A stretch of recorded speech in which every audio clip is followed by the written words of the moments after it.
on this rope. That's what I be doing.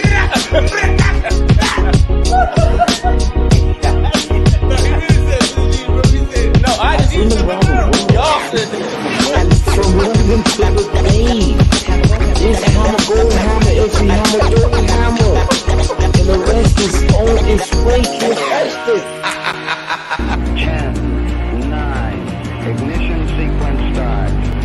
6, 5, 4, 3, 2, 1, 0. All engine running. Liftoff. We have a liftoff. Take it to the stars. How many people you know can take it this far?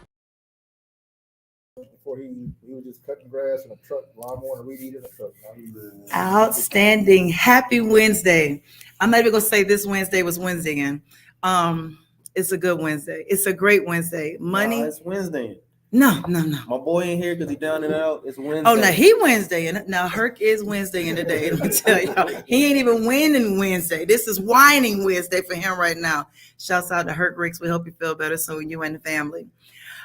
She next, y'all. I was Who? last week. Herc is this week. I was last week. I just wasn't Wednesday and I was Thursday. And I was good by Saturday. But it's Money and Mortgage Wednesday, and that's an exciting time for us. Because that's what I like to talk about.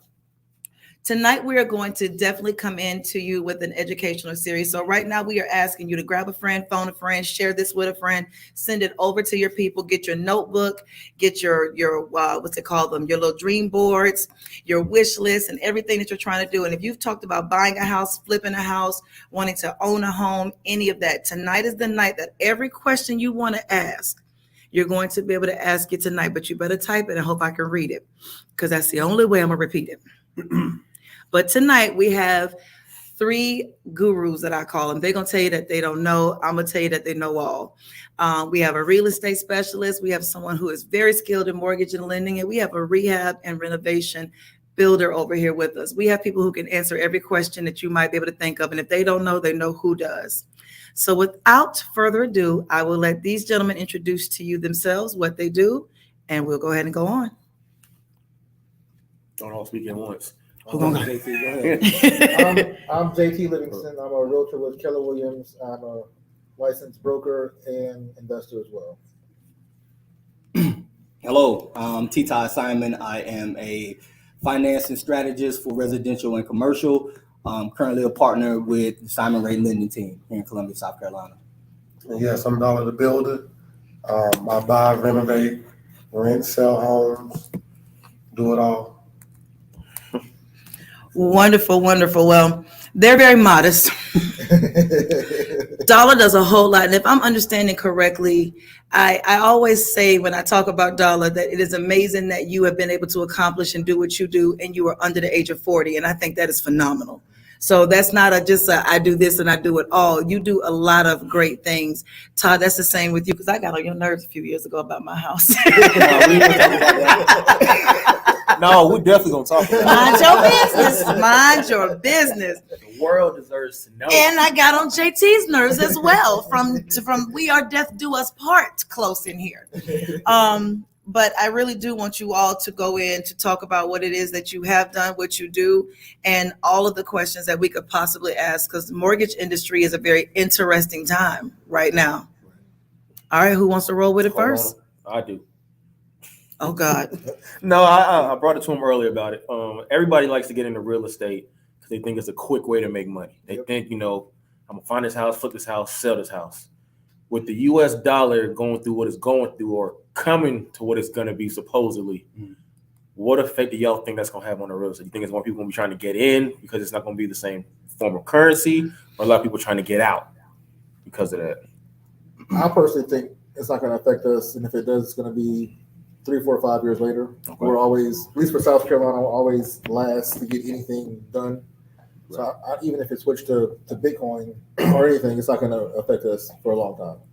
So I don't see, rates might go up, but as we see people still buy houses.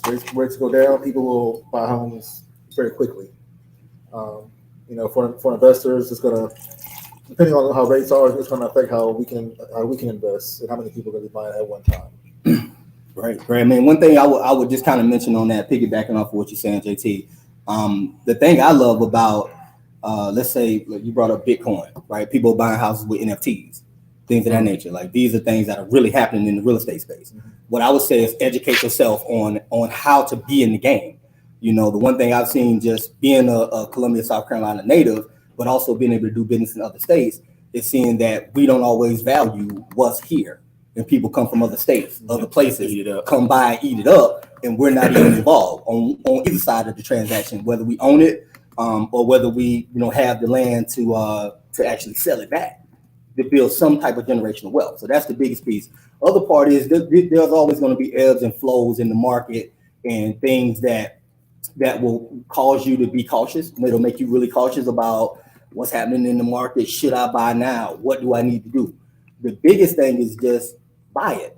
A lot of people say, well, I've heard this, the notion, buy real estate and wait. Don't wait to buy real estate. Yeah. Get it because it's going to appreciate with value. Yeah. You have people like Dollar that can come in and do renovations. Now that's going to increase the value of the property. So now you have the ability to tap into a home equity line of credit, something like that. And when we're only thinking about the real estate piece, we don't understand how the equity that's built in real estate can then fund your retirement, can send your kids to college, can do various things to help you build generational wealth. And if we look at it from a very scary ass type position, then it's going to slow us down. And then we'll have people that'll come and scoop into our city, buy up the real estate under us and sell it back to us. Oh, how do you buy a house with an NFT? Okay, so yeah, let's go. So now I'm not going to act like I'm an NFT specialist, but I am aware of what's happening and trends in the market. So I've seen probably about 6 months ago was the first transaction where somebody used the NFT to buy real estate. I don't know all the intricate details of it, but I am telling you that we are really thinking about creating an NFT here locally that can allow us to do that. So I don't have all the ins and outs, but what I will say is follow me on IG and pay attention, because I really want to figure out how to do that. Because if the dollar is getting weakened by things that are happening that we can't control, then we need to know where it's going. So if it's going into the crypto space and an unregulated space, we need to understand and not be scared of how to play in that particular space, so then we have leverage. And that all starts with education. If that makes sense. You know what I mean? All I'm gonna say is, man, like me personally, I'm a hustler, so like the US dollar go down, I go to Africa, I go to Dubai, I go whatever, make some money. You know what I'm saying? And I ain't scared to go broke because I know how to get it back again. There we go. So we're gonna keep it moving. Scared money don't make money. I ain't worried about money crash.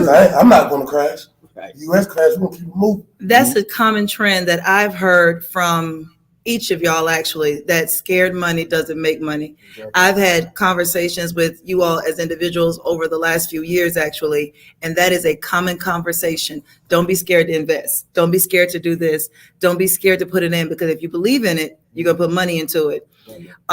Is that something right now? So we watched the housing market, and this is go for all of you for your current fields that you're in. We watched the housing market go where houses used to be like in the 100,000s.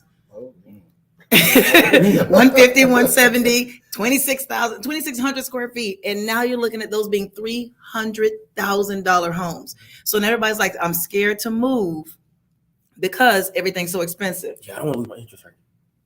Then there's an interest rate. But you got to buy.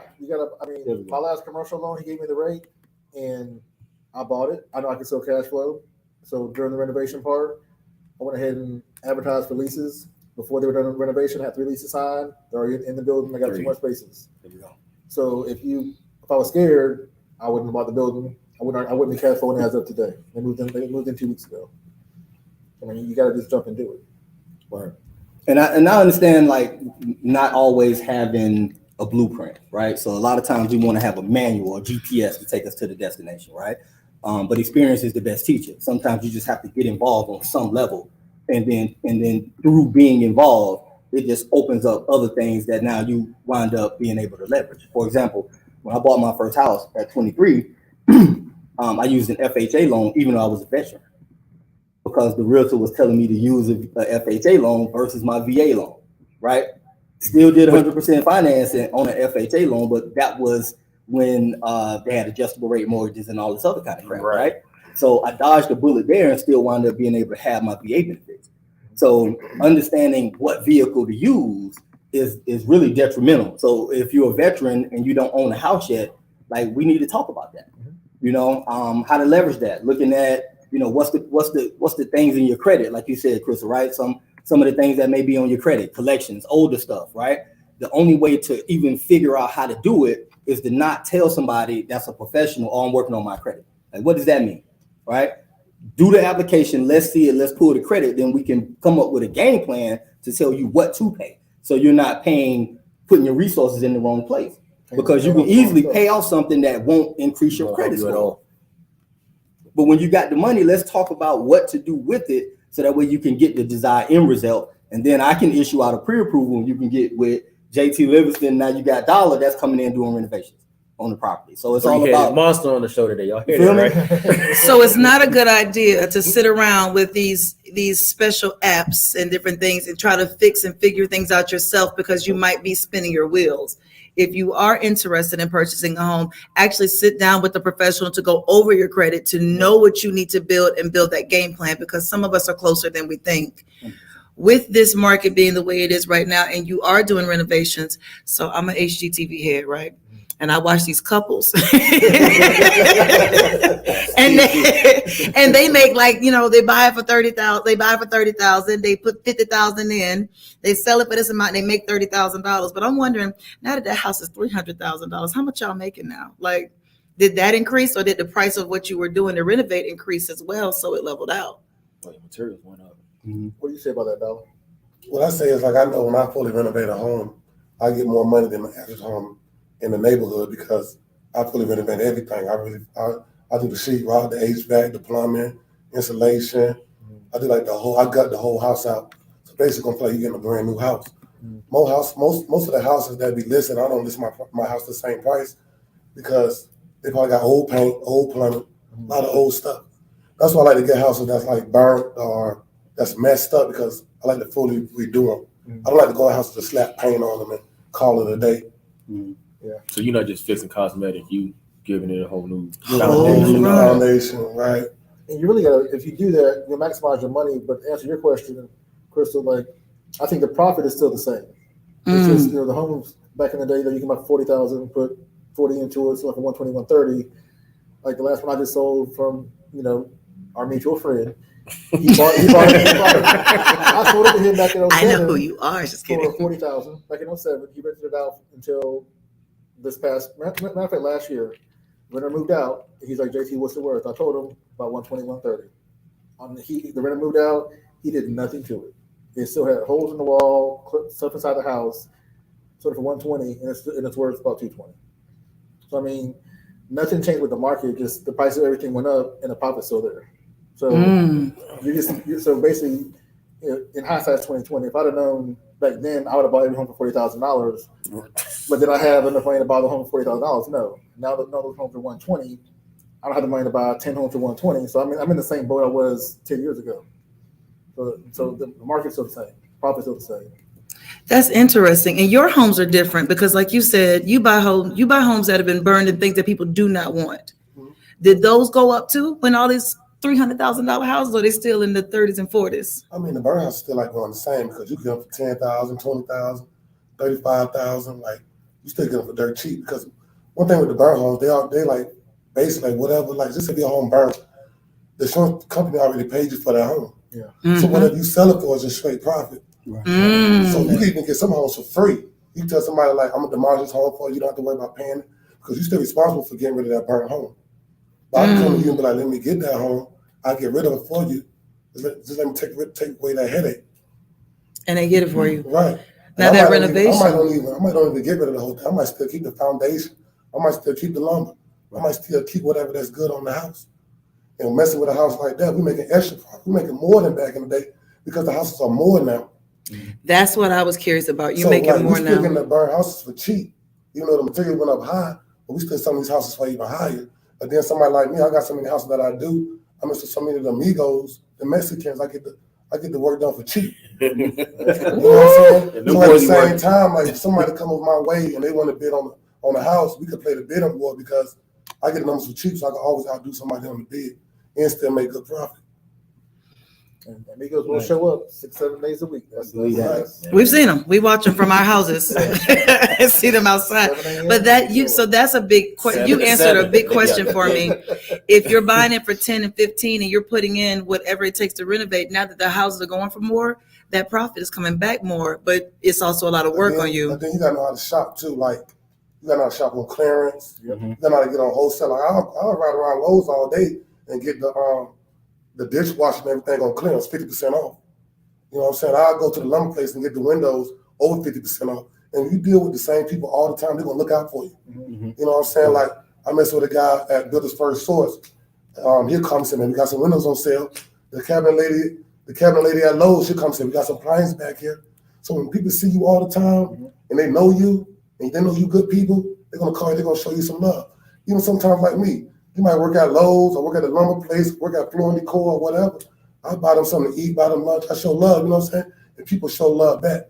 Love gets you way past than that money. You know what I'm saying? So That's an amazing thing. That it's networking is still how you treat people. Right. But when you treat people good, they look out for you in a good way.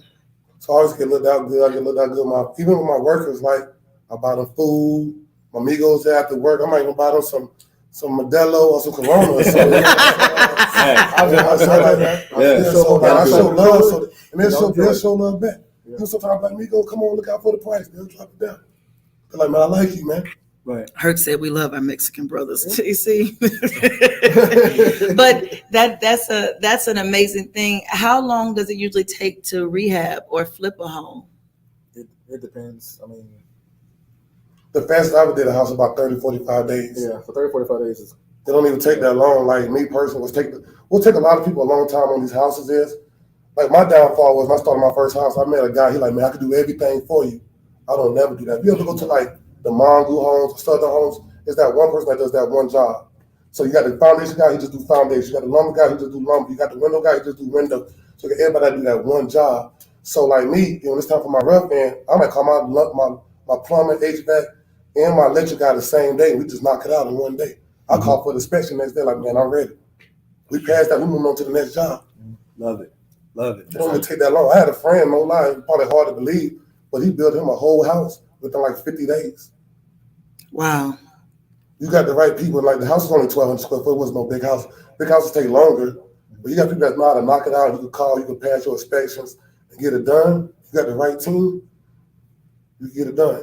And like what's throwing a lot of people down too is like you got to know how to order your windows ahead of time, order your doors, your ventilators. You got to get everything. You got to have like everything rotating. You have a game plan. Let me ask you this, Dollar. So I've talked to a couple of people that do the renovations, right? And what they'll say is, what I try to do in that property is keep everything the same. So they may keep the same internal color paint color, like agreeable gray. They'll do the same, fireplace. They'll do the same TV hang. They'll do some of the same things through each property, so you're able to buy in bulk. Is that something that you do when it comes to properties? More okay. I do the same paint color. I don't do the same everything because I'm like a designer as well. So I love what I do. I'll be upset if all my houses look the same. Okay. I don't like that. So you coming in custom. I'm like an artist with this thing. You know what I'm saying? So like some of my houses, I might use matte black. I might use nickel.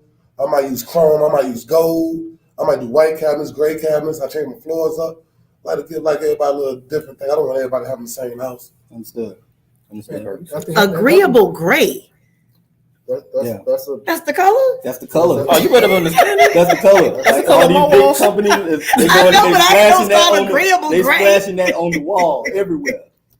Yeah, that usual. I didn't know it's called agreeable gray. Don't do that no That's what more. it's called, yeah. I'm going to Lowe's and getting the tag that say agreeable gray just because it says that. It's kind of fading out now because agreeable gray got so popular with every single builder and Flipper and everybody else. Now it's kind of fading out to like a lighter gray taupe color now. So it's starting to fade out a little bit. Okay. It's the names that's kicking it for me. Loan wise, I've heard some people say if you don't have, because Dollar talks about using his money to put in. He doesn't do all these different loans and different things. Oh, so you don't want to pay taxes. Yeah. The views expressed by these gentlemen did not reflect those. Although we do want to find out by Thanksgiving on tax conversation. Right. I'm just saying. But there are people who say don't use your money, use their money. What loans could help people if you were not just, we know Fannie and Freddie, but what loans could you use if you wanted to do what he does? So you can do what's called a 203K renovation loan, right? And basically what that loan is, it's on an FHA platform. So it's your primary residence. You only bring in 3.5% down to the purchase price. If dollar is if you can negotiate, and that's where JT would come in, negotiate the closing costs from the seller of the property. Now you put your buyer in a position where they only bring in the minimum amount to the table. There are some intricate details when it comes to the actual 203K. Certain things that it won't cover, like you can't do foundational stuff. It's mostly cosmetic. You can put some cute stuff on it, like a pool, a couple other things like that, right? But very fluffy cute stuff. You know how we do, man. I'm from the Met, bro. I'm from the Met. From the Met. So like my pool is your cute. pool is cute. I did too. I was like, oh, your pool is cute. Right. Cute big in the backyard for the kids. Just put a little bit of extra, value on that property by doing some of those things. But ultimately, there is a vehicle that's specifically for renovation loans. But with that type of loan, you got to have a certain type of debt to income ratio. You got to have a little bit higher credit score. So it's not that 580 credit score that you see advertised that's going to be able to do that particular project, right? But what my team does is we look at the application. We look at what's the goal, what it is, what are you trying to do? And that's where I have my consultation. So I'm saying, okay, all right, you want to be at, $2,000 a month for rent. You want 4 bedrooms, 3 baths. I figure out what the client wants because I'm figuring out their hopes and dreams. Then we come up with a plan. So if you only got a 580 credit score and you don't have any trade lines, any debit, any credit cards, anything like that, we're starting from there. Start to establish some trade lines, start to establish some things that help build your credit, right? Now, when we have your credit in that place, now we can actually do a pre-approval. But that process, I'm looking at bank. I get deep, man. I need to see your bank statements. Let me see your pay stubs. Let me see all of it, right? Because what happens with us in our community is we have bad habits, right? So I've literally had to tell some clients, like, listen, I need you to just close this bank account and go get a whole nother bank.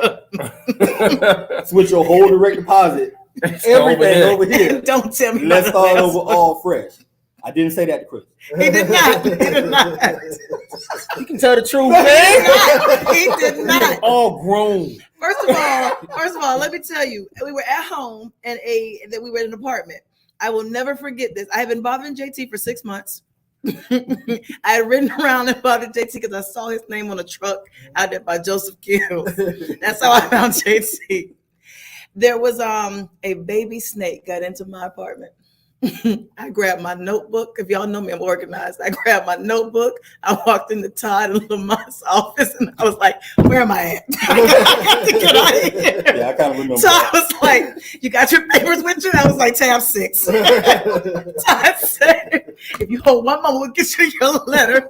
Me and JT was sitting in Essex, going to go listen. I want this house, and JT was like, "Listen, don't tell her this is my budget. Get it down to here. You don't want to get rid of everything." I ended up getting an excellent deal, but I could have moved faster had I known I was already ready, but I was building my own world on my own. Right. That's why he said he had to tell me, because I already knew to get that account cleaned up, and so 6 months didn't look bad for him. Correct. But, typically when somebody is getting started to buy a house, we're looking at your employment, right? Last 2 years of employment. It doesn't have to be all at the same place, but gainfully employed for the past 2 years that I can verify. Yeah. That we can verify, right? Bank statements, making sure that you have the money in the bank. It could be a 401k, it could be a savings account, it could be a money market, as long as I'm able to verify those funds. 580 is the minimum credit score, but not every 580 qualifies, right? Because it's not about the score, it's about the overall health of the actual credit profile. So if you have, a lot of collections, a lot of late payments, things like that, that's where it actually hurts you, right? So he just answered his question. So it's just going through that, outlining it, and saying, okay, listen, let's take this tax money, right? It's tax money, right? I know people filing their taxes. Let's take this tax money. You know the 18th coming down. Let's lay down the blueprint and say, okay, when you get this tax check, go pay this, Don't pay that, pay this, pay that, establish these 3 trade lines. And not go on vacation, not buy a car, not buy new rims, fix your credit. Facts. And don't be late on nothing. Right. And maintain the stuff you have. And That's the biggest one late thing. payment will hold you back for what, 12 months? Yes. So one late payment by a day will hold you back 12 months. Yeah. Jesus. So some things I want to kind of stop right there for a moment, because sometimes we get people who watch and go, I don't know how to do what dollar to bill to do. I'm trying to make $1 so I can build. And they need the basics. What are the basics? I know you talked about 580, but really the overall health of your credit. What are some of the basics you want to have in line? Like no late payments for how long? At least 12 months. So a year of no late payments. Yeah.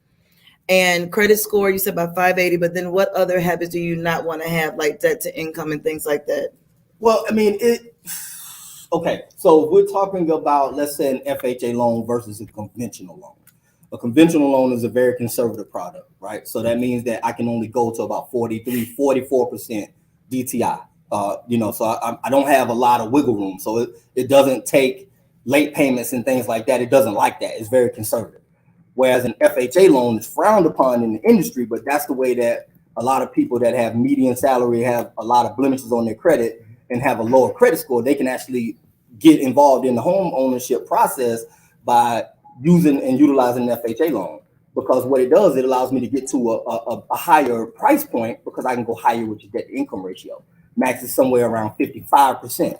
So if we're talking about apples to apples, if I'm stopping conventional at 43%, but I can get to 55% on an FHA loan, that's a 10% swing. That means I can probably qualify you for something that might be $250,000 versus $125,000. Going FHA, just knowing what vehicle to actually use and how to navigate it, right?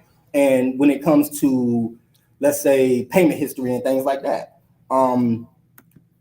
if you have an event in your life that we can look at, and it's an isolated event, say I was in the hospital, I got laid off, something like this, and we can line up the documentation and paperwork to show those late payments.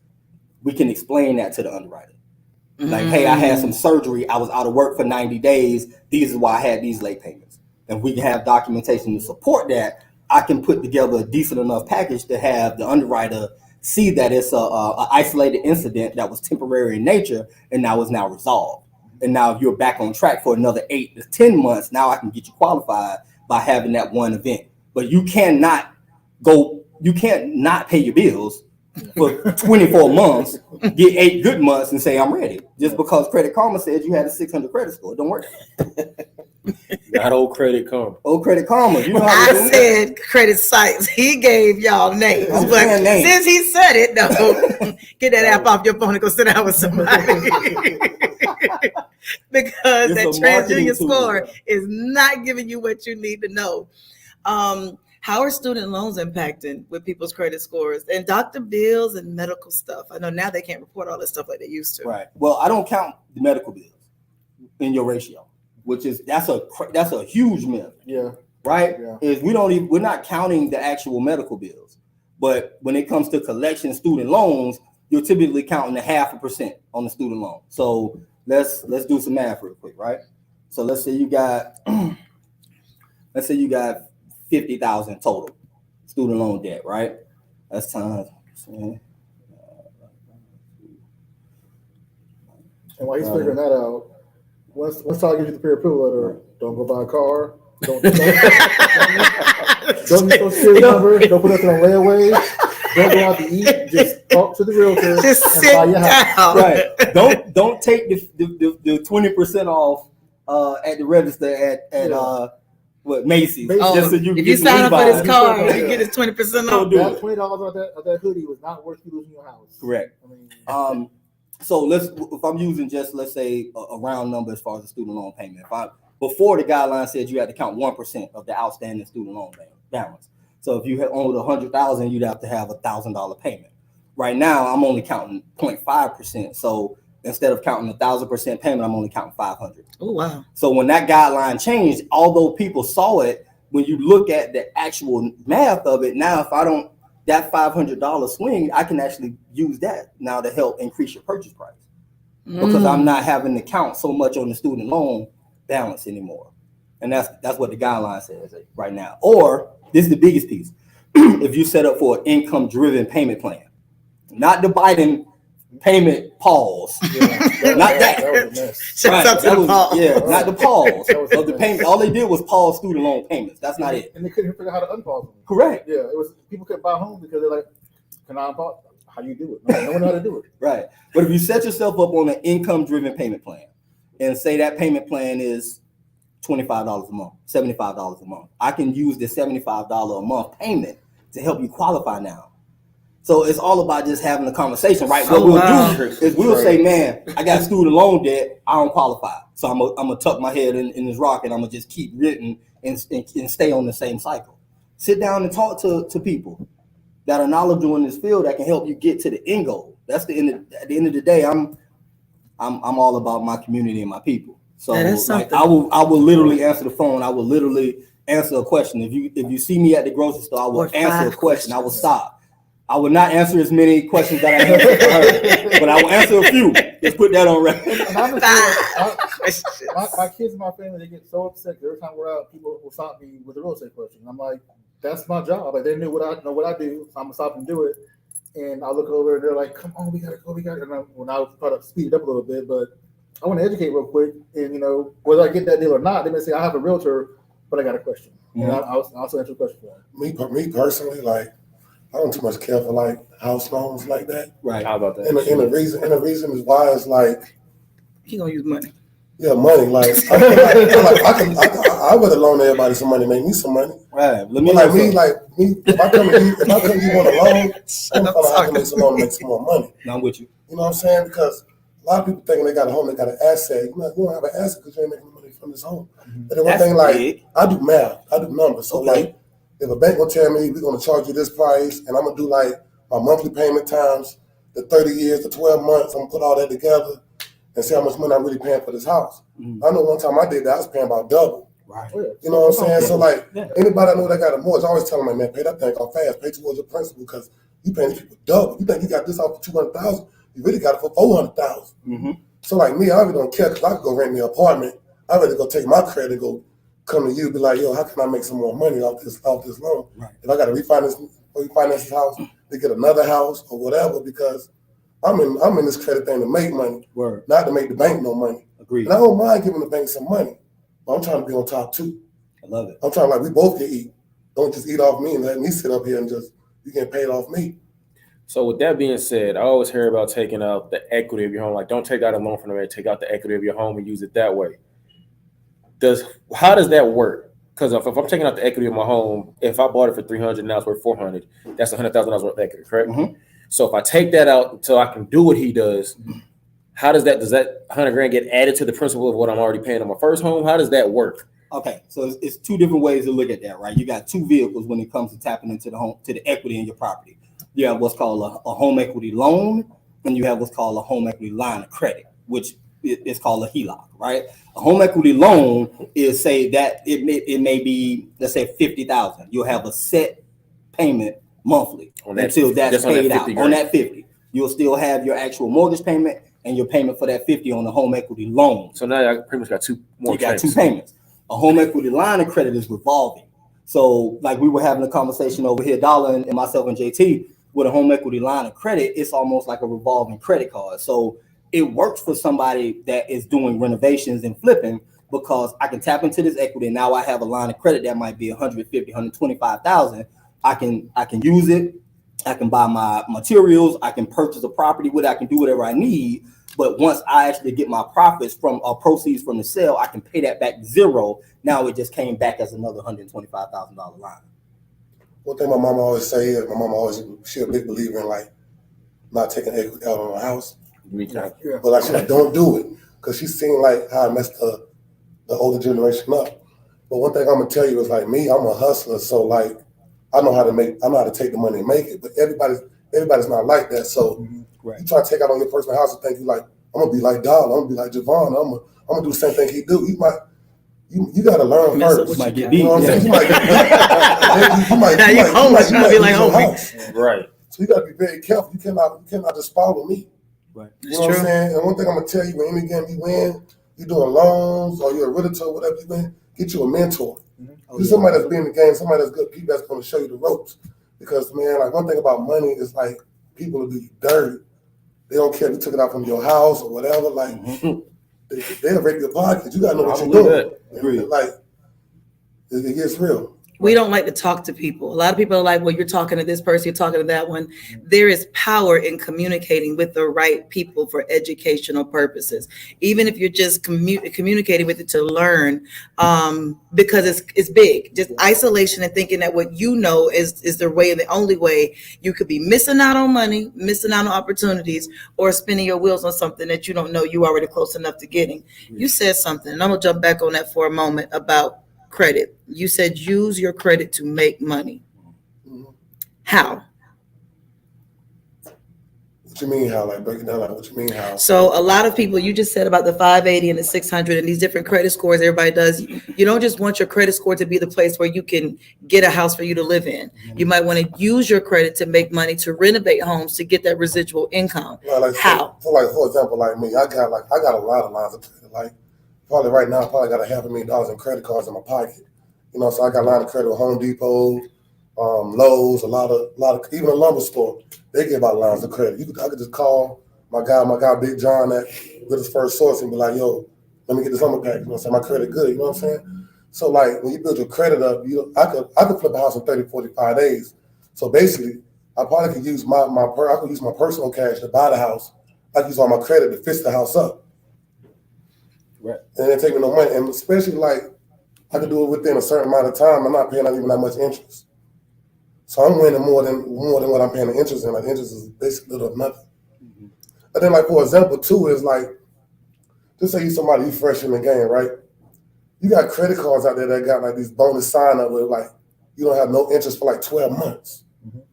So you get you a credit card for that's like a good bonus sign on for like 12 months, 18 months, no interest. You can match that thing out and be putting up your house and pay that back off. The credit score might go down a little bit, but once you pay it off, it'll get back right. Oh, yeah. And like going to Lowe's, Lowe's, you can get the business credit card that's 5% off your bill no matter what. And if you spend $1,500 or more, you get all the information, all the item numbers, go to the lumber department, do a QSP, do a price match nationwide, guarantee another 10% off. The military, another 10% off. You can get 25% off your whole entire bill if you just know the right tools to go to the right stores and do it. Great. That's so when I flip a house, my dad would come in because he's military. I get his discount, my credit card discount, plus the QSP discount. So I'm saving 25% off my whole bill. It could be a $20,000 bill at Lowe's for everything I need for the house, and they give me 25% off. Right. But to the average person, you're gonna walk in, use your credit card, and not save 25%. The average person is scared of the numbers that you all mentioned. And that's why we're having the conversation that we're having because, and I've told you this, Javon, before, the numbers that you mentioned in conversation are mind-blowing to me, but most people are scared of those numbers. The idea of having $500,000 in credit cards or lines of credit, just walking around with you is like, oh my God, that debt. But you don't think of it that way. You're looking at it as ways of flipping and things around. And then the way you jumped in, like, nah, that's normal. And you go and you're like, no, but you do that, you get 25% off, and then you move it this way.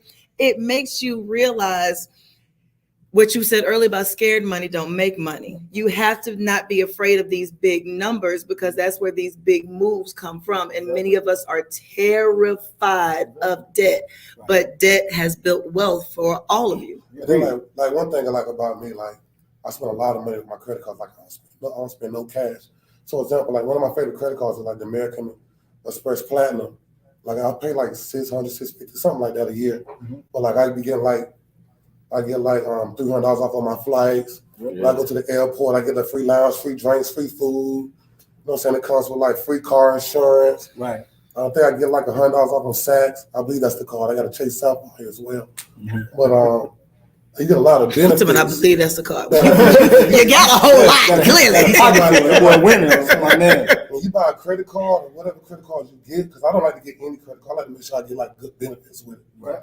So you get you a good credit card, good benefits, it'll really help you out a lot. And somebody like me, I pay mine off fast because I don't believe in paying on interest like that. So like I'll be just swiping mine for points. Yeah, absolutely. I'll just be getting the points all day. I get the points. I pay that thing off fast and keep it moving. So does that ever cause a problem for you all when you're buying a house? Like the questions that are coming up or stuff like, is there too much credit that'll cause a problem? Too many trade lines of credit that causes a problem when you're buying a home? No.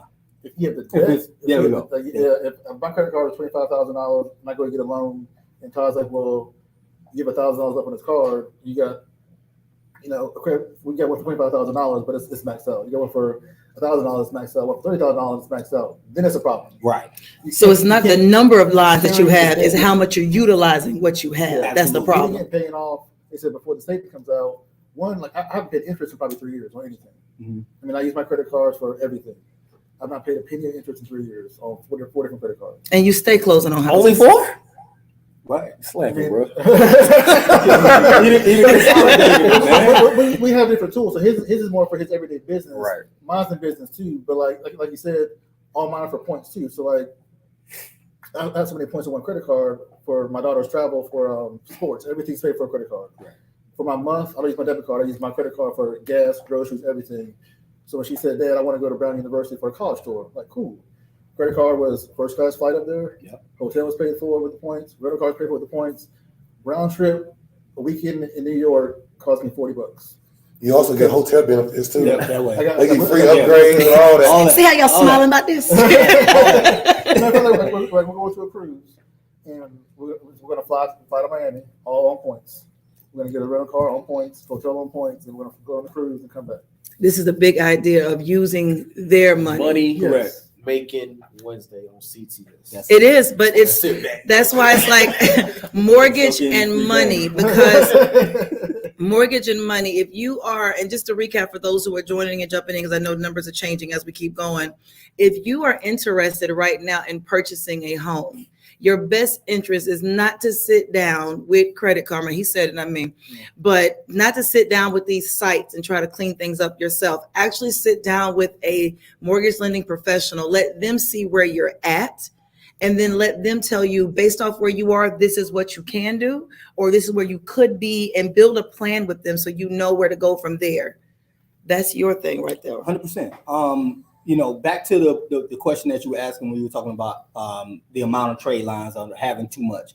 It's about the utilization of it. Not going over that 30% utilization, which is, you can read that anywhere. You can pull that up on Google and it'll tell you about the utilization on the credit card and how to actually navigate it. My crusade more so is about trying to help change the mindset of the greater masses of our people, right? Because most of us don't think that we can do it, right? You almost a unicorn right now, bro. Just to be honest. Unicorn. A lot of people I talk to, especially at your age, they don't have the type of mindset or access to the tools to try to move like you move. So I think you would be a good mentor for people that's coming up in business. I'm just gonna put that. I'm gonna speak that into existence, bro. You don't, right? The second piece is this. I spend so much time from the mortgage side trying to actually convince my people that they can do it. So I'm almost on some Harriet Tubman type tips, dragging people to the closing table. I'm right behind you. Or the other part of it is they get a pre-approval for $125,000. They want a house, and they got a bucket list that's a $500,000 house. I need 3-car garage. I want a pool. I'm glad you opened that jar of worms, because my question of the day is, houses used to be $150,000. This is why I always tell people though, like, start off with the small home, pay it off, then jump to the next. There you go. Or at least get some equity in there and move on. It's not the forever home. People mess up. They want to jump so high. But how is that going right now? Because houses used to be in the 100s, and now they're 300s. Are they approving for more now? They're still there. Yeah, it's still there. But what happens is vision, right? Well, I'm sorry, Jesse, go ahead. Like Mungo's Golden homes right now, they're smaller, 1,200 square foot, $197,000. $197,000. I saw it today, and I was like, I haven't seen those numbers. I haven't seen 100 nothing in a long time. And I was like, oh my, they have a whole neighborhood in Northeast. Right. For how much? 100. 197. Look at your head spinning. I'm gonna go get buy a house as soon as he leaves here. change the cabinets. Right. I mean, that blows my mind, because when COVID hit, it just skyrocketed. Right. And I was always curious, did the amount that people were approved for change too? Or no, it's still based off your income, your debt to income, and what you got. If you was $100,000 person, you still $100,000 Some of them person. had to like pull back in rent, and the people that were like selling had the equity, or up northwest coast, they're selling like our 1,200 square foot home in New York was $750. Right. So they're selling for $750, coming out here buying a house for $500,000. They got $250 left over to go invest or do what they want to do. Exactly. I think the cash buy is just taking over. Because like when I be selling my house, I go with the cash buy first. They could close fast. Oh yeah. Mhm. No And the fast I can get my money, the fast I can turn. Agreed. No inspection, no appraisal. Yeah. Oh, You wow. know, cash. Yeah. Of his- Yeah, the only thing you're doing Cash is buyers got to doing go title messed work. up. How to work? Yeah. So would it be in a cash value? And the question I asked earlier about the dollar, US dollar, is that still going to be your go-to? I'm going to still go with the cash buy, even though the US dollar is supposed to be losing its value. Me personally, like even if I go to cash buy, I don't ever even keep the money in the bank. I don't believe keeping no money in the bank. If I get 200,000, 300,000, 4,000 in the bank, it's not staying there no longer than a month. I can't make no money with the bank. They give me that small. It's like why my money sitting there? I can make it more by sitting in the house. People always come to me. I could sell a house or 2 houses. They be like, they'll see me with all this money in the bank. Oh, you want to get this account right? I'm saying, no, ma'am. This money When you said put the money in the house, I want you to unpack that because I think some people might think like put it in a That's big safe because and put it in the back closet. people don't think No. like that. People see, Yeah, I'm about to put it under the mattress. and I'm gonna be honest with you, I'm gonna be candid. Don't do Black that. people will see $200,000, $300,000, and $400,000 in an account and be like, I got to hold it because if it goes anywhere, Jesus, we gonna lose We it. gonna lose. And you're like, I won't let it sit for a month. One thing this market shows me, like, sitting money is no good because, like, even the last couple of years, you see how much the houses went up. If you had that money in the bank, it didn't go up that much if you had to sit in the house. Mhm. You know what I'm saying? So, like, you always want to have your money into a good asset. Well, if the market going up, it's going to go up with it. In worst case, like putting money in the house, the market crashes. You can rent it out. If it burns down, you got insurance, you're going to get paid back. Yep. Or if the market's great, you're going to sell it anyway. So you're going to make money somehow or another. It's safer. Yeah, it's safer. In the bank, you're getting what, 0.0%, 0.01% interest. So, If that, you know, And then you got tax deductions as well. oh yeah. And I'm like, you and all I that. have the 6 figures in cash in the bank. And you get the statement, oh, I made, $3 and $27. yeah, $3. Yeah. I'm like, what- On 100 grand, Yeah. made Right. You got $27. $400,000 in the bank that you done let sit. You made $3 off Yeah. of it. Oh. It's 12 months. Yeah, it's pointless. It makes no sense. So putting it in a house, another tool to make money. I mean, stock market's kind of risky. You got to watch all the time. Crypto is, here Up and there. down. Mhm. But in a house, it's always going to make money. I mean, if you need the money back out, sell the house, 1031 exchange it to something else, and don't pay taxes on it. Right. Now, we've recently looked up something, and we discussed this too, and I wanted to ask about it from all of y'all, the Burr method. That buying, rehab, refinance, and the refinance question, because everybody says buy now, refinance later. Yep. That world, both of those things right now, the Burr method and then talking about the refinance world. How's that going? I don't know anybody that does JT getting money. I'm the agent sitting in the desk. Like, I mean, I get the Burr method because you buy it, you rehab, you pull the money out. So it's kind of you're not paying taxes. So you buy it for $100,000. Oh, that's your world, right? yeah. You locked in. spend 50 to renovate it. You get an equity line of credit on the house for the other 50 and sell it quicker and don't pay any tax on that money because you're basically, when you sell the house, you're making nothing at closing. But if you do it for $100,000, put 50 into it and then sell it, now you got to pay capital gains on that $50,000. So doing the Burr method, you're just not paying tax on anything. So it's smarter. You're still spending money because you're refinancing the house. So you're kind of doing it twice. You're refinancing, paying an attorney, closing it, paying an attorney again. So Right. This is the refinance question I got for anybody that's listening. If you got $300,000 worth of equity in the house and you're scared to refinance it, then it don't mean anything. You just got you got $300,000 on paper that you don't know how to leverage. You don't know how to touch it. You don't know how to make it work for you.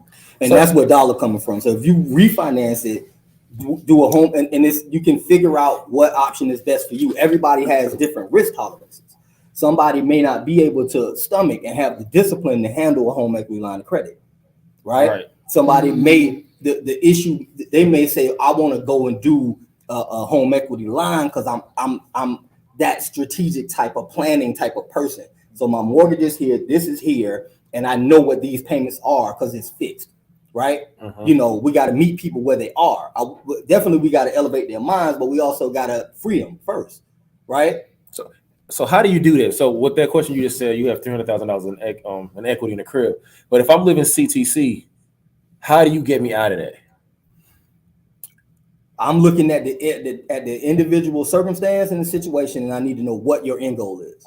So if you're saying I want to pull the equity out of this to actually start to invest, then we're going to have a totally different strategy.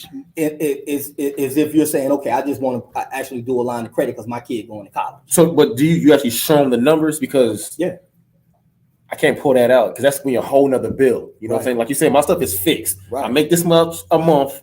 I'm able to pay these bills, even though I got this $300,000 worth of equity. And you tell me I can invest it and do something big. That's another bill coming now. Correct. So now the one thing that happens when you're doing bills. I mean, not these three, but the average Joe. I'm just saying. But you got to know how to actually navigate it, right? I've had situations where people had high debt to income ratio, but when we were actually doing the cash out, I was able to look at pay off this card, pay this credit card off, pay this off, pay this off. This is how much this is what you're paying monthly. So if we pay this off, now you're getting titles and deeds, right? And we basically consolidated that into one payment. So now we got the one payment, but you was able to pay off this debt, pay off this high interest debt, pay off this car, pay off this, and then now you only have one payment because it's tapped into the equity of your house. But that doesn't happen with a line of credit. That happens with an actual refinance because a refinance will give you the cash out, pay the debt off, and now your new note is based off of the overall balance. So it's changing the balance of the property, your payoff, and it's adding on whatever you're getting as far as refinance it out. But it depends on what you're trying to do. So if we need to actually free up some money monthly, maybe you're approaching retirement. Right? You want to actually have some liquid capital. Let's pay off these cars. Let's pay off these credit cards. Let's pay this off. And then let's take 50 grand inside a bank account and you put that there for a rainy day. But we just freed up all this money monthly, which is going everywhere. Now you got a deed to a car or whatever the case may be. You can always flip the car and go pay it off and get you 10, 12 grand, depending on the value of the vehicle. Because the one thing that we saw over the past 12 months is the prices of cars, used cars, actually changed a lot. Inflation as well. So if you got the deed in the property and the deed to the car in your hand and you sell it for 10 grand, now you just actually made that 10 grand. Versus now I got to actually pay it off. I'm only going to net 3 grand because the person was trying to pay me 12. I owe 8. You know what I mean? Yeah. So it's just all about what the exit strategy is to me. You know, I like to try to find out what the client wants to do. So how do we get our people, and I'm only talking about what I know because I am. Black people are scared to move and shake when it comes to money a lot of times. Our mindsets are different. If I go home to my grandma and say, Grandma, let me tell you about this. They tell me if they have $400,000 in the bank, it's going to sit for a month. What? That's the devil. Don't follow that. She gonna say that's not gonna make sense. But in reality, that happens every day. How do we get our people to come into a wealth building mindset versus of a wealth flashing mindset? For me, like I just hit it. I just hit it because they do it, don't they? They do it. You look fly, but you broke his head. And dumb. So let's talk. I'm an open book. Like I put stuff on social media, not to brag, whatever. Like me build my house. It's not to brag. It's just to show people that it can be done. And he jumped in his cute pool too. Yeah. So cute in the backyard. You know, going to like a Mungo and building a house is different than going to, you know, buying land, getting it cleared. I want my house here. So mine is a whole different process. I'm just showing it to show that, you know, even as Black people, it can be done. 100%.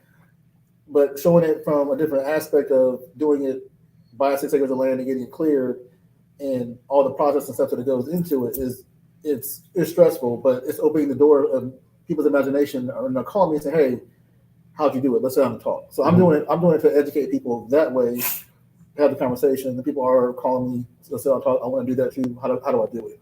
So that's what I do stuff on social media. It's never to brag. It's just to show a different way of doing things. I think basically he's basically saying is leading by example.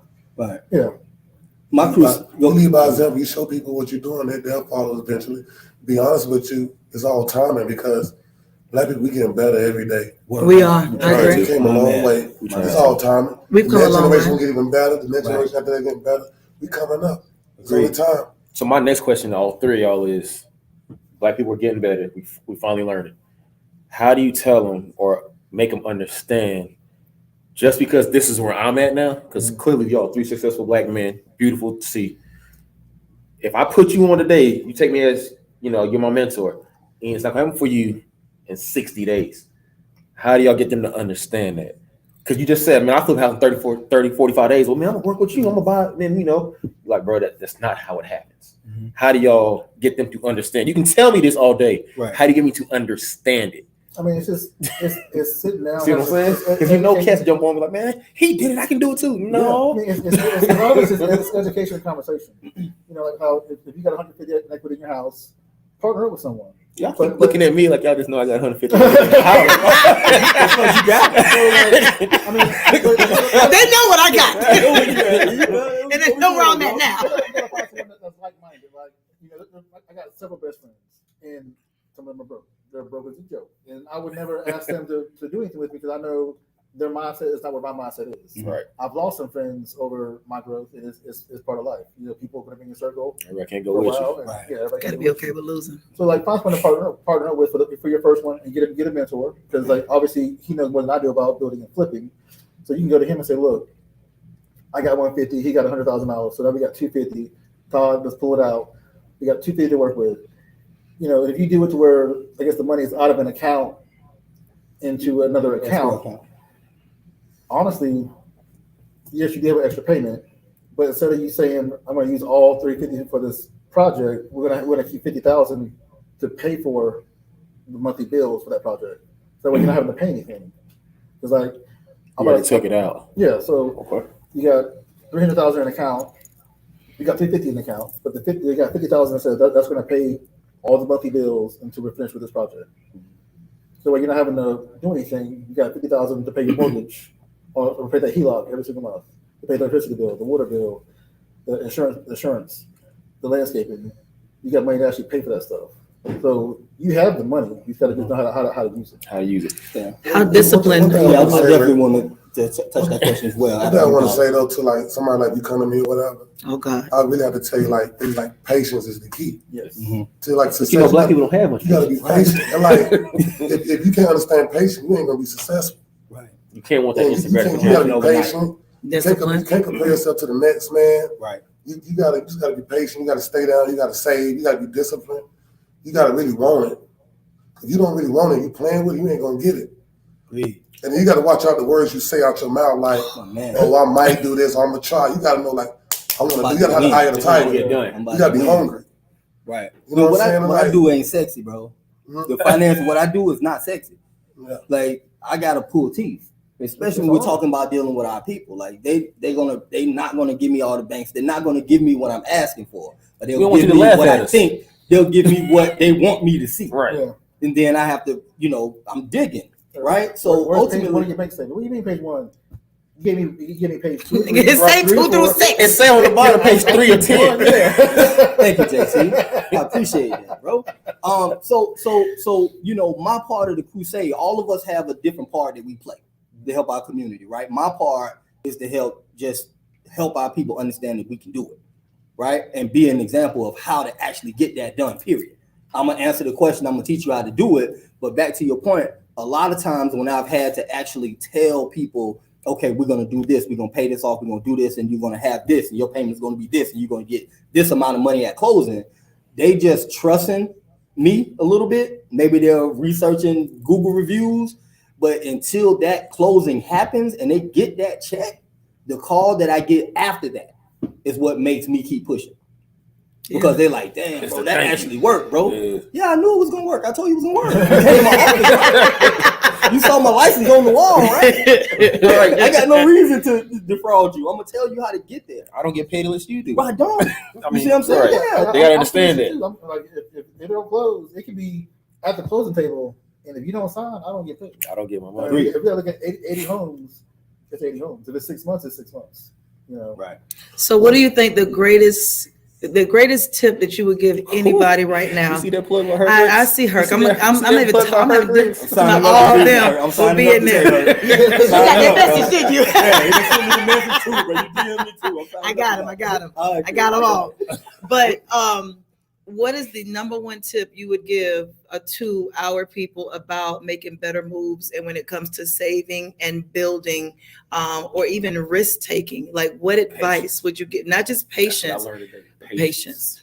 The advice I would give somebody this period is like watch out who your surroundings is. You know what I'm saying? Like who you hang with, who you talk to every day. That's what's gonna bring you up to like success. Like if you around talking to people ain't doing nothing. Yep. You ain't gonna be doing nothing. If they're not doing better, Ooh, you better Yeah. preach like you went to church this So like you weekend. gotta really watch out like who you surround yourself with. Like I got old friends I don't talk to like that because we don't really got nothing to talk about. Yeah. Right. You know what I'm saying? I don't really like talking to people that's They still in the same place. Right. I like talking about like Same success. place. You know what I'm saying? Like we gotta You ain't talk about talking money. you ain't something talking we gotta money. be pushing up. Right. You know what I'm saying? It ain't about like God, money, success, like you know what I'm saying, probably take care of our families or whatever. Like I don't want to talk about Right. And like Nipsey said, right, if you look at your circle and you're not inspired, it's not a circle, it's a cage, right? So if you're looking at, that's a big point. Like my crusade is to actually help people understand, like, yo, I can do this.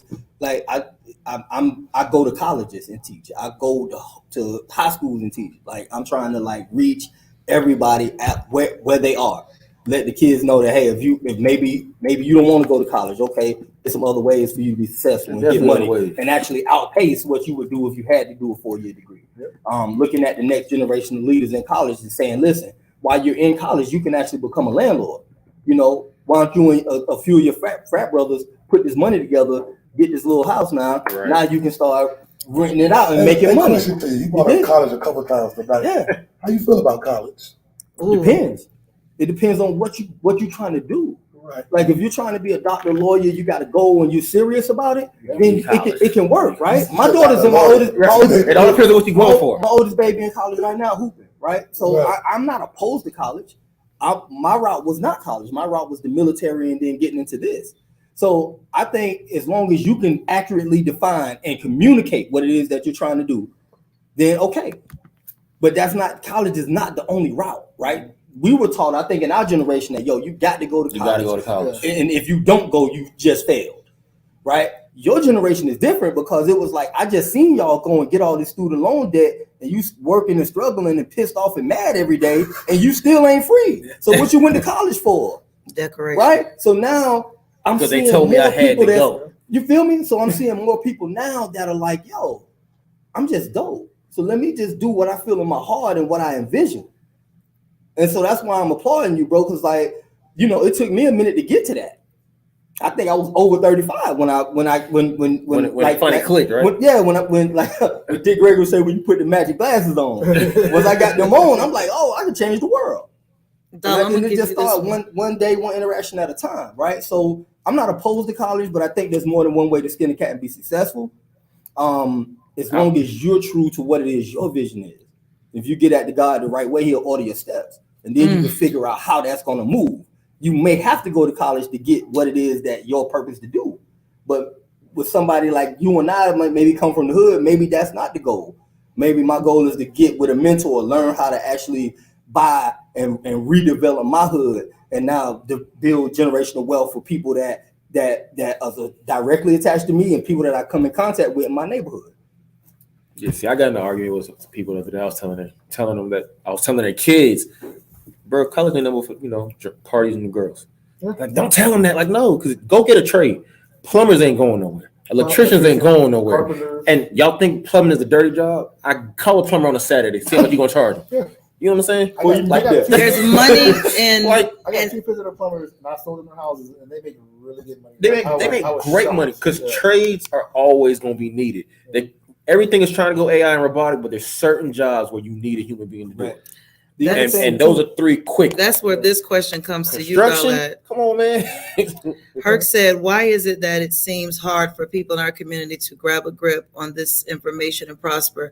And I say going to you because y'all just had the college conversation. Some people did, some people don't. I've also heard that there are people who, I'm gonna say this right, there are people who make less than you but spend more than you. And so the kicker Still trying to is, figure out people on these trips, and I'm at work every day. Yeah, I'm trying to understand it. I bet you That mindset. If half of them talk to Todd, he'd be like, okay, so you're $50,000 in debt on your credit card. Because went but to you in Bahamas, Jamaica lit. Jamaica, Hawaii. You had a great time. Meanwhile, You got that $50,000 in debt, which is going to take you 10 years to pay it off. Come back and buy a house then. That part right there, going back to that patience and that discipline. Where is it that we are messing up as a people, that we are thinking that we have to do certain things, but we're making fear moves, we're moving scared. We're scared to take the risk because we don't believe that we can bring it back. What is it that we missing that's not allowing us to turn around and become who we need to be? We want to look rich. We want to look rich and not be rich. Yeah. Do you want to win, look good, losing? Yeah. You know what I mean? They want to look good, have the nicest car, nicest clothes. they fake it till they make it. Yeah. Yeah. You know, that and you know, Because it's if you got a easier, too. $100,000 Range Rover sitting in front of an apartment, like it's a liability. Yeah, I You know, at understand. that point. I go to my So- office, I see Range Rovers and Maserati. I'm like, in an apartment complex, like you can afford way more than that. You can go buy a house. If you driving a 6-figure car and you rent someplace, Trade the car and buy an investment Let me tell you what helps and me. make you money. I got homeboys, they buy like diamond chains, they buy watches and stuff like that. One of my homeboys that do buy a lot of jewelry, he bought me this. I ain't buy this, by the way. You know what I'm saying? It is a very nice watch. Yeah. So they buy a lot of stuff, but I forgot what I was about to say. Since I said You said they fake it. They because it's easier. No, It's easier. They not faking it. They're not faking it. They got it. You know what I'm saying? I think they can have more, but they do got it. But what helps me out is like I keep my eyes on bigger stuff. Like on how, like I want a really nice house. I want a bad house. You know what I'm saying? When I go on vacation, I want the best vacation. I want to stay like on the top. You know what I'm saying? So I want the best of the best. You know what I'm saying? I want to so skip the line. yeah, so I want like the best. Like I think about all the best stuff. I don't think about the small stuff. I don't want to settle for less. So that's why the main reason I don't buy that stuff. That sounds like mindset. it's a mindset. It's a mindset. Because my spouse, love her to death. Love her to death. We've been together for He said 20 it, not years. us. 20 years. And the first 10 years, let's go to Myrtle Beach. I was like, I don't want to go anywhere from North Myrtle to Garden City.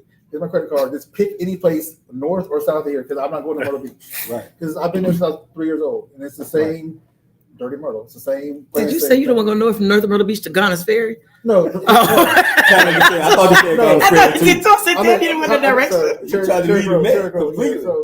So I was like, we can go anywhere, Georgia to Florida. We can go anywhere from North Carolina and up, but nothing on Myrtle Beach. I agree. And I had to get that through her head because to her that was the biggest thing. Like they're from a small town. Like we went to Myrtle Beach with her dad. We gotta go to Chili's. Yeah. I'm like Chili's. I'm like, where's the beach? Like, why you gonna go? We got that in on Carson Columbia. Boulevard. But they're from a small town. He would come to Columbia, go to Taco Bell. They had one in their town. And that was big to him to come to Taco Bell. And I'm like, I gotta get your dad out more. Like Taco Bell and Chili's. I'm like, we need to go like expand his, So it's mindset. And I don't think that's a small town thing, right? I'm from here in Columbia, right? So all I saw I'm a single parent. I'm from a single parent household, but I saw my uncles and our goal every year was Myrtle Beach. Like, so if we got to Myrtle Beach that year, we actually had a successful We had a year, good year. right? If I was able to unplug for a week and go to Myrtle Beach and eat Calabash shrimp buffet with my family, then I just won. and it's nothing wrong with that. It's not. You feel me? Yeah. If that's your goal, and you were in think about the generations of what we've had going on just in the South, right? That's true. Like levels of oppression, systematic oppression, things like that. So, okay, I got this job. I'm working it for 20 years. I can take my family to the beach for a year because that's not what I didn't have that. Mm-hmm. So now we're standing on their shoulders and we're creating a new norm. And so that's all I'm really trying to do. Like, it's created not only a new normal for my family, but my immediate family, but everybody I come in contact with, everybody that come and sit in my office. Like, a lot of times I'm talking to people I'm saying, like, You can take this investment property out your personal name and put it in your LLC, and it doesn't show in your personal credit. And we can do like this, that, and the third. And they get scared, and I'm like, yo, stand up. Look me in my, like, stand up and shake it off. Like, shake that fear off. Like, I do stuff like that because that's my assignment.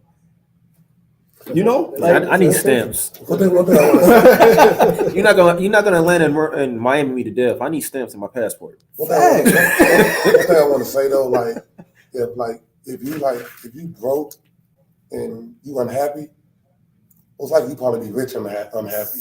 Because like me personally, when I didn't have no money, I was still happy. I still feel the same way. I'm just financially free. I was still happy. I still felt the same. Some people think money's gonna change things. A lot of times, like the way you feel, it really don't. It don't. So don't base like, oh, I'm about to get this money to make me happy. It don't go like that. Right. You know what I'm saying? One thing, I like to get money because I love the game. I love to hustle. I love to wake up in the morning just to get it. Yeah. If I don't wake up and get it, I just be like, oh man, like I love the game. I love to do what I do. Some people don't love to get money. That's why they don't go hard at it. You gotta love to wake up like, man, I want to go get it. Yeah, baby. Well, sound like Mitch over there. I was thinking that, boy, I'm motivated. Sound like Barney Joy, you know what I'm saying? Like, I'll leave the game. They still gonna love me, man? They still gonna love me, man? Listen, I gave Javon a 30-minute interview about this show and pregame, and before I was like, why am I getting so many questions? Why did this flip? But it's a conversation that makes you realize, do you love what you do? Absolutely. And if you don't love what you do, why are you doing it? Because for a lot of people, it funds the lifestyle that I live now, and it pays my bills. Todd is wrong. I'm telling you right now, a lot of people hate their job, but that check they get every other Friday pays that bill. Yeah. They don't worry about where they're gonna sleep. They don't worry about what they're gonna eat. Yeah. They know this money is gonna be constant, and I'm gonna have this. Well, my thing is that's the fear. There's so many ways to make money where you can actually find your way to something that you would love to do. I agree. You can find something. So you might not like what you're doing now. As long as you're thinking, you'll come up with something that you love to do. Right. Figure it out and do it. Yeah. And I like to talk shit and tell lies. Because like me personally, I don't podcast. Me personally, I made money that I did not like. Yeah. And I knew it didn't make me happy. All money ain't good. Like me, I know myself. Right. When you make money, you got to know yourself. Mm-hmm. Like, for example, I don't like to deal with a lot of people. Right. So I'm not about to open up no restaurant, no clothing store. I'm not about to open up no club. I'm not about to open up a lot of people dealing with. I don't like to deal with a lot of people. Yeah. I don't like real estate. I can fix my house up. I can call a realtor, sell this house, let's go. Yeah. I don't have to worry about dealing with a lot of people. A lot of people have headaches. Right. A lot of people got a lot of emotions going on. I'm not trying to deal with all that. Yep. But some people love to deal with people. You love to deal with people, find yours, but you like to deal with people. Yep. Mm-hmm. Some people like to be teachers. Some people like to deal with kids. Yeah. Some people don't like kids. I don't see how they do it. You gotta know. You gotta know my own kids sometimes. You gotta know. We love the baby. Bring me back. Bring that one, right? A lot of people mess up because they're trying to follow the next person. Right. That's but true. You gotta know what you like to do, what you want, and that's how you gonna make this money. Right. Because like me personally, like I like to travel. So one thing I know about the real estate game is I can fix up a house. I can stop any minute, but let me go out of town. Mm-hmm. If you got a club or a restaurant, you might can't do that because you might have to worry about people stealing from you. Yes, true. You might have to have people like quit. It's hard to find good workers. Mm-hmm. Gotta find a new one thing about the real estate game, I can always go hire me a new framer, a new plumber. Yeah. They all over the place. Trades. It's always somebody be a plumber. Like for trades, like I didn't go to college. Like my parents were like, you gotta go. And so start the argument. I was like, I'll go for 1 year. Y'all pay for I go for 1 year. I went to check. I was done. I figured out my life. At 6 years old, I said I'm not going to go to college. 6. I knew when I was 6. You don't like school. You don't like school. I didn't like well, y'all be raising some strong kids. 6. It's like I just knew going to college is not for me. And I met so many people that were successful that didn't go to college. Right. Matter of fact, the girl I dated in high school, her dad was the Southeastern manager for Eckerd. But Eckerd was back in the thing. In his office, he had no degrees. He started off as a badge on the show, a bag boy, and 20 years later, he was the Southeastern manager for all of that. He built himself up. And my situation different, bro. Like I'm from Greenview, man. Like I ain't see no examples like that. From Greenview I saw hood. Mall Street, San Siemens Francisco. Drive. My dude, I knew it was something about you I like, man. Love, homie. I've been in Greenview before. But you I like China One. Blaze Wings. Oh my God. Right now, Y'all in this China outside, one. right. They understand it. But a lot of times, we may not even see that example. The only example that we saw was hustling. So I saw a lot of my uncles make sacrifices for me to not get in trouble, to be the example out of my family. So it's different, right? But your experiences, my experiences, Dollar's experiences, right? If we are able to, my biggest thing right now, my mantra for the rest of my life right now is collaboration over competition. Like, I don't need to compete with y'all. I don't need to be acting like I don't want to do business with you. If I get a client that's pre-approved and they don't have a real, so I'm gonna call you and give it to you. Yeah. If they need to have some renovations done at the house, I'm gonna call Dollar. We need to do it, right? A lot of times, the other piece of us building up our communities is us actually working together. We've shown, hands down, that we can actually operate in silos. You dumb nice doing what you do. I'm nice in what I do. He nice in what he do. Y'all nice in what y'all do. This is why we need three great gentlemen on June 10th at Kicking It with Dan. And I will be there. There he goes with his heart kicking in again. But that is a big thing to talk about. That the way that I one of the things that I loved about all of you coming in is because you came in with stories that gave everyday people a situation. You're talking about someone who said, I didn't go to college. I did it to pacify parents, and I get, all right, you got your year, get off my back.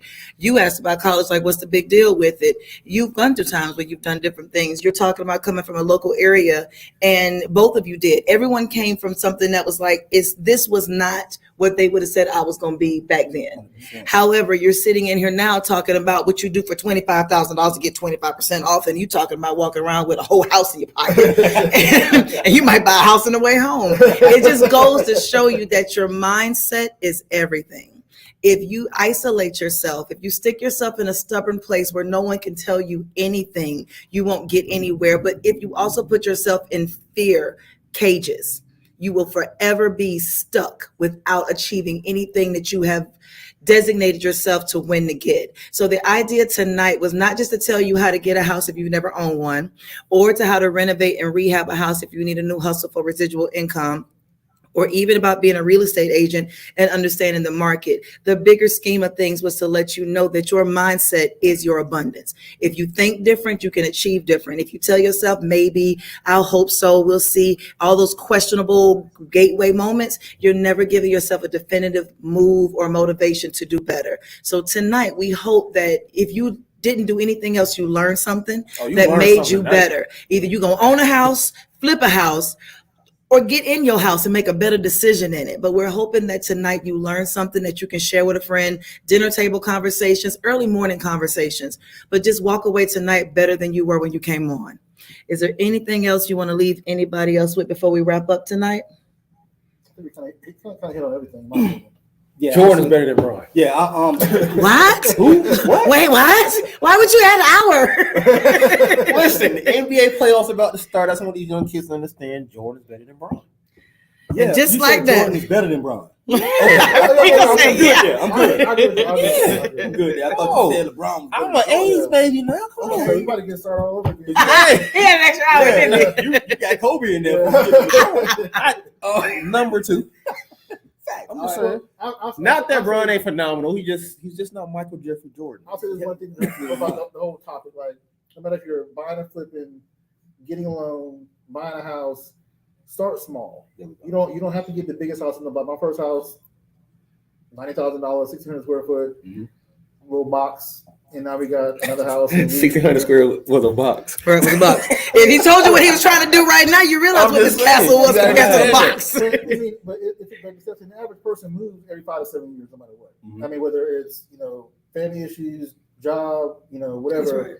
Every 5 to 7 years, you're going to move. I did. So every 5 to 7 years, we made that move. But ours was always strategic to move every 5 to 7 years. It still could be. So, I mean, don't like I said before, don't follow other people, because when I bought my first house, it wasn't the ideal house, but I was like, it's mine. My mortgage is mine. My mortgage is like $500 a month, and my son's paying a whole lot more for their rent, and it was my house. Right. When it was time to go home, y'all get out of my house. You know, I can paint my house, cut my own grass. And I wasn't far from you because you was right up by CarMax. I was right down the street from you. Yeah, right. Yeah. Right. Oh, y'all on that side of town. Yeah.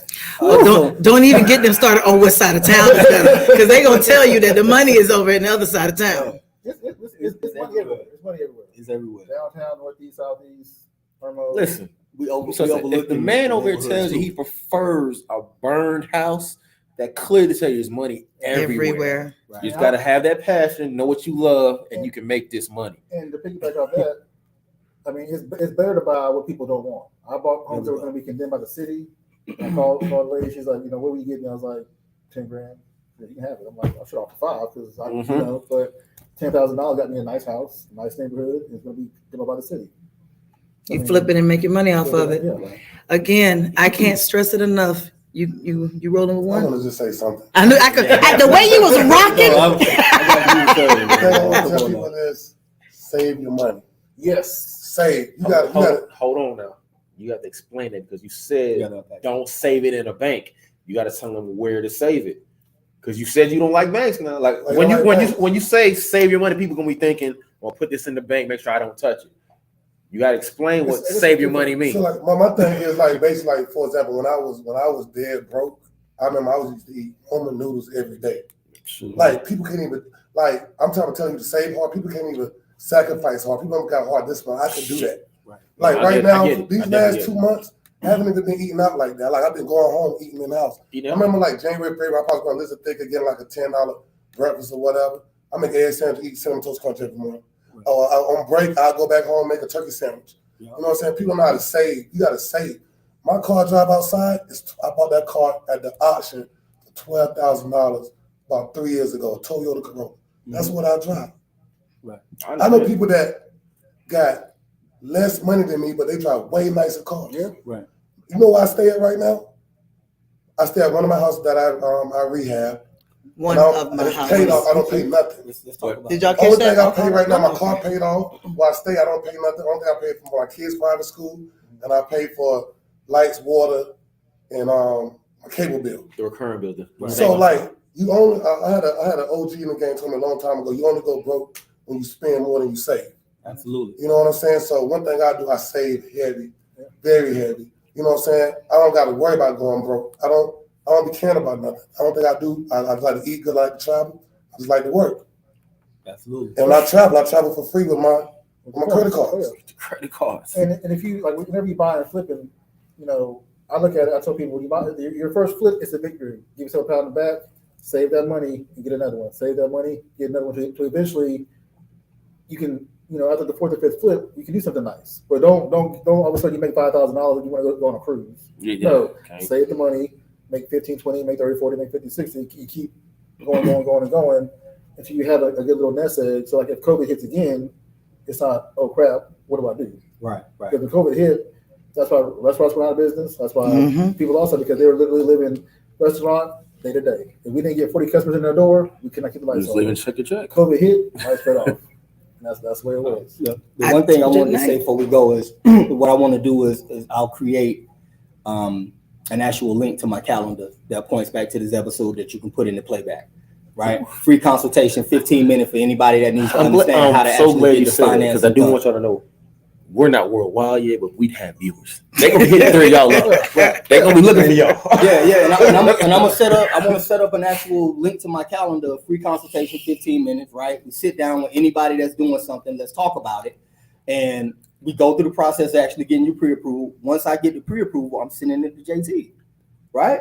And once he gets the pre-approval, if there's something that needs to happen as far as rehab at the house, he's calling Dollar. See how quickly and that we're gonna keep it right here in the network, and then we're gonna actually give back real tangible results to CTS. So now you can tell your listeners, like, hey, based off of this particular show, we had this type of result. We got this amount of people actually done in houses, getting started to actually building generational wealth. That's where I'm at. If we find ourselves not accomplishing goals or achieving the things that we put on these vision boards, it's on you.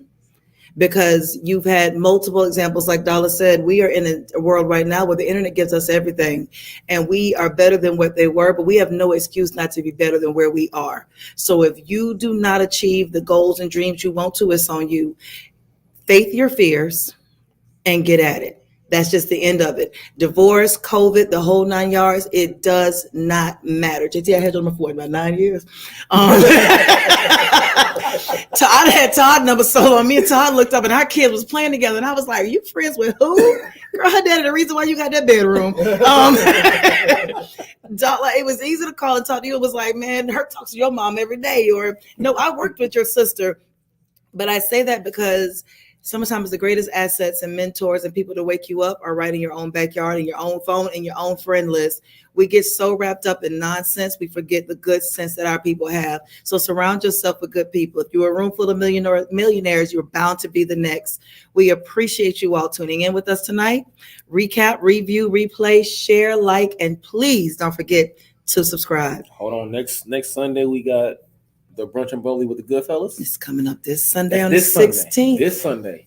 And then on June 10th, we got... Don't you go there brunch and bubbly and you ain't got no stuff going on for you, so I'm just kidding. Nah, you go to brunch and bubbly. You can go to brunch and bubbly. But we do have Kicking It with Dads on June the 10th, and we have plenty of volunteers. You can also reach out to them. You know, you'll see some of these faces or a lot of these faces with us on June the 10th, because the Kicking It with Dads is a way to show you Black men, Black menning. And I say that because we are not just a community of people messing up. We are a community of millionaires. And I really want people to see more of that more often. We are no longer scared of numbers. We are breaking records. And the next Wednesday is Third Wednesday. That's their favorite episode. Well, next Wednesday, we're going to get all this greatness off the table. And we're going back to the drama y'all like. We're going to go back to the Battle of the Sexes. And we need to talk about, is you making money with your partner or not? Because that's the conversation this table is making us walk away. Does your relationship make sense? Are you an asset or you a liability? You better talk that talk. Oh, yes. Listen, we'll see y'all next Wednesday. See y'all next Wednesday, man. Same place, Good night. We appreciate